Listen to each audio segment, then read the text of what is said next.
Hey traders, welcome to Charts and Coffee. Hope everyone is having a good morning. Yesterday was a wild one, a lot of news hitting all at once, all the news all at once, and that was what yesterday was. It started off with the Nikkei though, and I don't know how many folks take a look at the NKD. It's just a neat way to look at pre-market to see what's going on in Asia. Asia influences then sometimes Europe and the UK, and then ultimately we end up in that very early pre-market in the US. And at some point today, the Nikkei hit the circuit breaker to the upside. They were limit up at some point today. And what we have to remember is, and if you really want to boil it down to the most basic element of Rog, what just happened? And I thought about this, and maybe I was feeling particularly snarky before I had my cup of coffee this morning, but I thought, isn't it interesting that between March 31st and July 31st, so just a handful of months, a negative interest rate in the Bank of Japan, which was basically negative 0.1, tenth, went to positive 0.1. And that happened in basically April. The rate hike was March 31st. And then on July 31st, the Bank of Japan hiked another basically not even 15 basis points. So we're just hovering at the Bank of Japan at a rate of just about 0.25%. It's actually just below it. Okay. That, let's call it at its greatest swing. It wasn't even this much. Let's call it at its greatest swing. It was 0.35%. 0.35%. Apparently, if you really want to boil it down to, I got a lot of people saying, Rog, what happened? And it just brings me back to sometimes how lazy big money can be. And I'm not being snarky, but I've had enough. I've had up to here with people saying retail traders are dumb money. No. This was a big, dumb money move. Why? Well, think about it. And actually, if you're wondering, does this keep happening? Well, not all big money is dumb. Yesterday, we shook off the big, dumb money. Folks whose profit margins were so razor thin on their carries, right? Because they borrowed the yen and they bought higher yielding assets, that they had to sell stocks to make up for what was happening in this carry trade. Now, for most folks who don't know what a carry trade is, last night, I just thought someone needs to just break this down and talk about this outside of the current environment and just talk about what a carry trade is.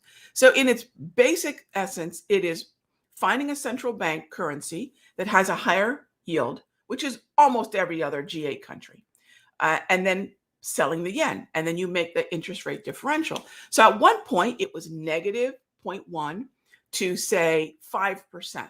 In the US, or even greater in New Zealand. British pound, US dollar, New Zealand dollar, even the Aussie would have been a chasm of over 4%, right? Right around 4%. So, and yet a 0.35 swing created that kind of anarchy. Now we know algorithms and just selling begets more selling. We know those factors are part of it too, but that's what happened. That's what happened. And is the Bank of Japan going to continue to increase rates? Yeah, maybe. And yes, they've been this way for 17 years. So it created a little bit of apathy, a little bit of laziness. And all of a sudden, boom, boom, those two hikes started creating some problems. But that wasn't the only problem alone.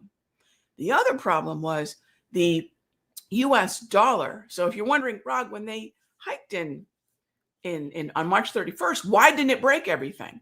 Because the US dollar was still pretty much still in a question mark of whether or not Jerome Powell was going to cut. Now, remember, anytime a central bank hikes rates, the currency is going to get a boost. It's going to strengthen a little bit.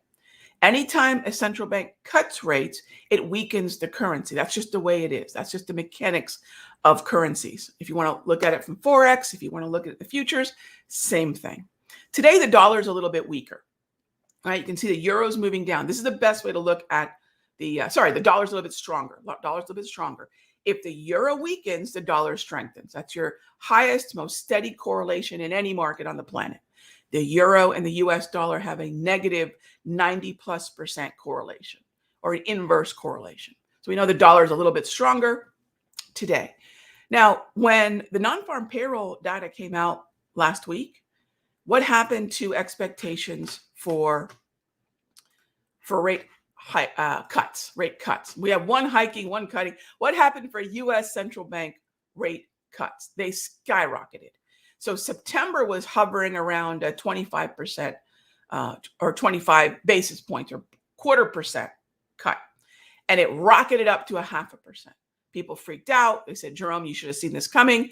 You should have cut at the 31st. And the market threw a monetary policy tantrum. Not unlike 2018. This is not a 2020 conversation. This is not on par with that.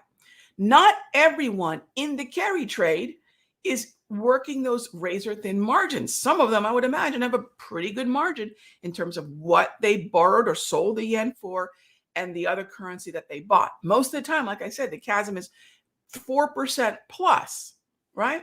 Okay. So we got to shake off some of that dumb big money. And that's what we saw yesterday. But this increase in the dollar suddenly, or I should say increase in the target rate probability, which weakened the dollar, just added kerosene. So Rog, what's the bottom line? We expect a 0.5 point cut in September. That weakens the US dollar. We hiked in Japan. That strengthens the yen. And it was basically that swing.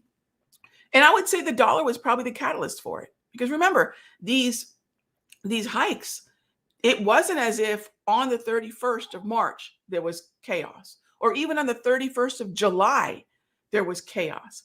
It kicked off when the US dollar weakened so much, the yen was able to skyrocket past it because it was already being supported. All right.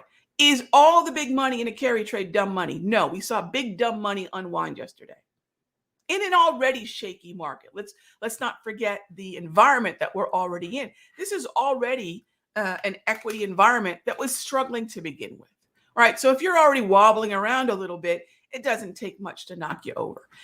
Just like I mentioned on Friday, and I did a deep dive on this scenario. If you're in the central room or the sector secrets mastery, I did a deep dive. I've been trading Forex for 20 plus years. I just said, look, this is the way these things work. And this was likely the catalyst. All right. Are we out of the woods yet? Look, we weren't here because of the yen problem alone. We've been having heightened volatility since before the yen even hiked again, right? The 24th of July, look at the S&P. It's already very volatile. So we're sort of seeing a lot of things happening at once, sort of the perfect storm, if you will, right?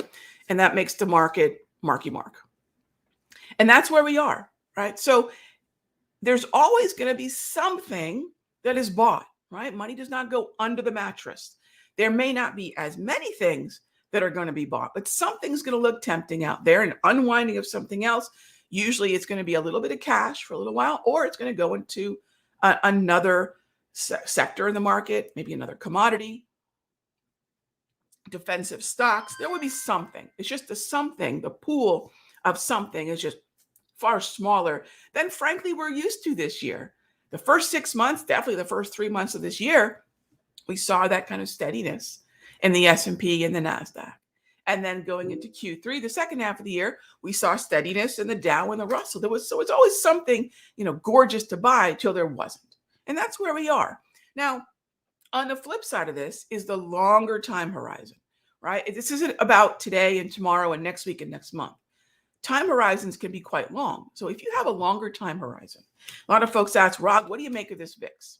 Historically, when the VIX does what it did yesterday, which agreed, it is bonkers. But remember, the VIX was late, really late, fashionably late to the party because volatility had already kicked up at the end of July. And VIX said, oh, yeah, on the 2nd, which, by the way, was non-farm payroll, it woke up. So maybe it had some catching up to do. But typically, when you get these kind of spikes, only north of 30, time horizons, 6 to 12 months down the line, if you look for longer term opportunities. And yes, I'm talking a little bit more of a 6-month, 12-month, 18-month time horizon to see the appreciation of something you would buy now. That is typically what that signals. So just know there's always opportunity somewhere. It just may not be in the time frame that we're used to trading up until that point, or the symbols that we're trading up until that point, but there is always something to trade. And your best edge as a trader is not your indicator. It's not options versus futures. It's not stocks versus ETFs. It's your watch list, right? That's your best edge. Always has been, always will be. So we'll just deal with what we have now. We trade the market that we have, not the market that we want.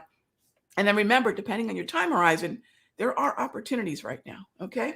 All right. So that's kind of what I wanted to kick off the morning with, because I know there's a lot of fear mongering, and Goldman Sachs is saying that the yen trade is not fully unwound. I think there's a good argument to be made that not everybody has to unwind a carry trade that has 4 to nearly 5% carry still built within it, right?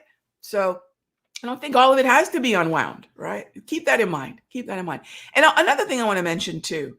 Look, for those of you that are active traders, and I saw there was a lot of outages. The outages probably contributed some to Fidelity, Schwab, Vanguard, I believe. Also, all sorts of login problems, all sorts of issues. A lot of times, obviously make sure you have your phone numbers handy for your brokerage. I know they were probably busy with major hold times and so forth, but just from the standpoint of being able to watch the market, make sure you have a backup brokerage, right? If you're trading and you want to make that leap to trading full time, have another account open. I've got 3, right? You don't have to have 3, but have another account, have a backup charting system. TradingView is a great one, and you could even use a very robust version of it for free. Have your backups, have your redundancies, right? So when I hear people panicking, I remember days like that. I thought, oh my gosh, Ron, what am I going to do? My brokerage line is busy, or I can't log in, etc. Have your brokerage phone numbers handy. Have your mobile app handy, because sometimes the desktop doesn't work. Sometimes the mobile works, right? And have a backup brokerage, have a backup charting system, right? Redundancy. So yesterday was a really great reminder of a lot of things like that. All right, moving on. Thank you for yesterday's video explaining the carry. My pleasure. My pleasure. It's also at my YouTube channel, by the way. That's where it's posted. So if you're at the Raghee Horner YouTube channel, it's posted there. It's the most recent video. So you can check it out there. All right, can we continue to look at setups in utilities and COPE going into next week? I'm still in those. I'm going to keep looking at them. I like healthcare as well. It might struggle a little bit because healthcare is so tethered to the Dow, but I'm not really upending my watch list of focusing on defensives and outperformers. GDX needs to be on our watch list. There were 2 trades I missed yesterday. They were pushing standard deviations of volatility, but they were gorgeous setups. One was Pfizer. One was Newmont Mining, so you want to keep an eye on that. Telecommunications are still very strong as well, so keep an eye on those. Does XLE look like an opportunity? I need better clarity out of crude, Ren. So no, not yet. Not yet. Not on the daily time frame, and frankly, not on the weekly yet. Not on the weekly yet. All right. What site do I recommend for beginners? AMC, so there's kind of 2 levels of beginners. So you tell me, or you just kind of ask yourself which one you are. If you're at the stage of, what's the market? What's an option? What is limit? What is stop? I'll tell you straight up, AMC, go to YouTube. There are so many free videos, whether that be my site, just on the YouTube, there are so many free videos out there. That really, really basic kind of lingo and basic mechanic education. Even your brokerage is going to have some basics on that. And I'd probably start there. Now, next step of beginner is I need a strategy.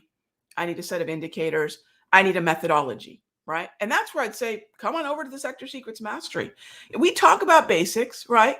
But, once you've got what could be a very at your own pace free education available on the interwebs, right? Now you've got to say, okay, I've got a basic understanding of the market.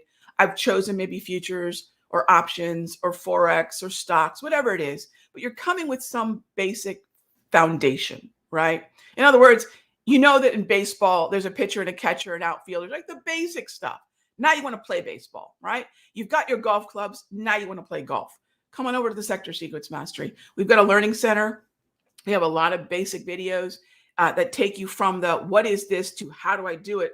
We can make that leap with you in the Sector Secrets. You can check that out at sectorsecrets.com. All right. As far as oil goes, yeah, look, I am optimistic about the economy, but I'd like to see crude and oil start to get a little bit more defined in at least a neutral, copper's in a downtrend. Crude oil on the daily time frame is in a downtrend. So again, part of our conversation here would be, Rog, crude oil over the course of to the end of the year, crude oil on a weekly chart, crude oil on a daily chart. So our analysis is specific to a time frame, and our time frame maps to our time horizon. So right now, I don't have anything really other than if crude can find support at $70 a barrel, then XLE, OIH, XOP start to look a little bit more interesting. And there might be some relative outperformers in that group. Exxon might be one of those. As far as Occidental, Grandpa Buffett's favorite, I'd leave that one alone for now.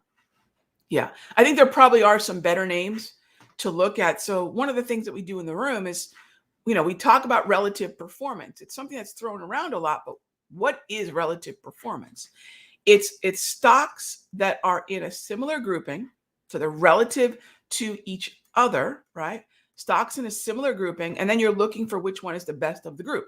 So if I open up XLE, or in the case of Oxy, you could look at also XOP.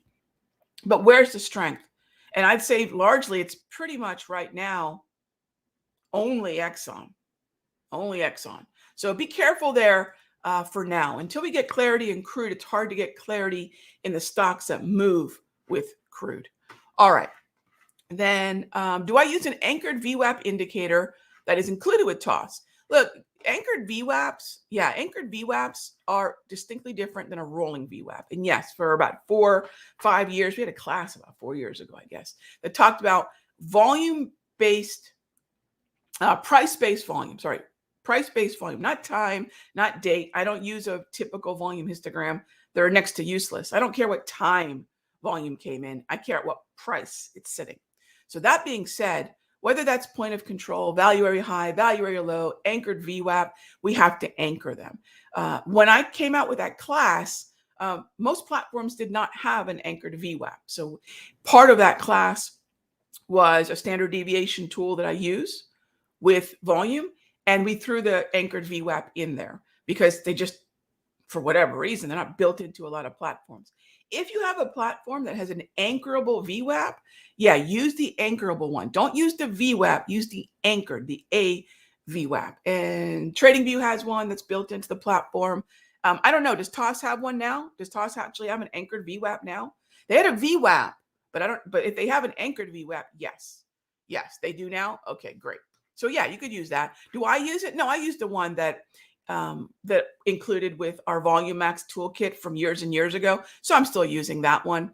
And there's a few things that mine does that I don't believe TOS's or anybody else's does, because around the anchored VWAP, there's a window, there's a range, and that's the standard and maximum permissible deviation. So I include those on mine because I like to see when we've wandered a little too far away from the VWAP, if you want to look at that as maybe the mean.